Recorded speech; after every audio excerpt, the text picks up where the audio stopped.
Picture this, 2% of the entire population is walking around with a brain aneurysm. It's really scary. Our health expert, Dr. Bose, breaks down what they are and has details on the dangers they carry. Let's look at our brain here. You can see on the surface and underneath there are a lot of blood vessels.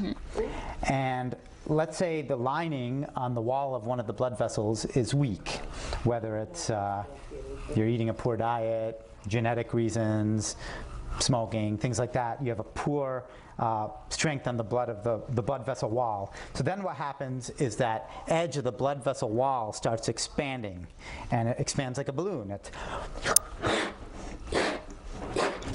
So what happens if that blood vessel wall starts expanding and it becomes expands too much, it's going to pop. Pop. Exactly.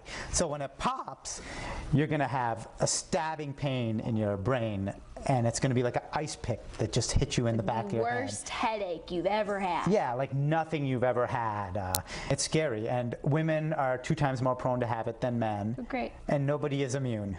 So nobody is immune, and you know, even this half-hour segment, by the end of this half-hour segment, 2 people will have had one. Number 1 is if you have high blood pressure, you're pumping a lot more pressure through those blood vessels, and it's more prone to popping, which is the lesson we always give. Go get your blood pressure checked and keep it under control, because you know, you may feel fine with high blood pressure, but eventually it's like that water pipe with the water pressure too high in it. The hose is going to burst eventually. So maintain that blood pressure, go to your doctor, get it checked, and don't smoke. Smoking's a big factor. The way I think of it is when you light that cigarette, okay? So you light this cigarette, you're basically lighting a fuse.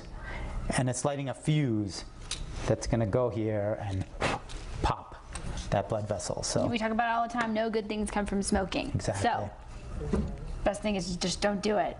Exactly. So be well, recognize that severe headache, and keep your primary care appointments. All right, very good, Dr. Bose. Thank you so much.